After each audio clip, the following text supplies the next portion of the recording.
لمحات من كيميت مع إسلام مكرم. نفرهرو. هنتكلم النهاردة عن تيجان الملوك. ملوك كيميت كان عندهم مجموعة كبيرة جدا من التيجان، بيختلف استخدامها على حسب المناسبات المختلفة. أشهرها تاج اسمه الدشرت.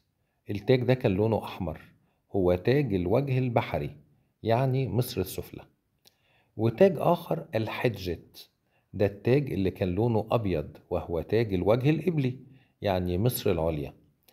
لما نجمع التاجين مع بعض بيعملوا حاجة اسمها تاج البشنت، وهو التاج المزدوج أو تاج الأرضين، وده بدأ استخدامه من الأسرة الأولى طبعا بعد توحيد القطرين.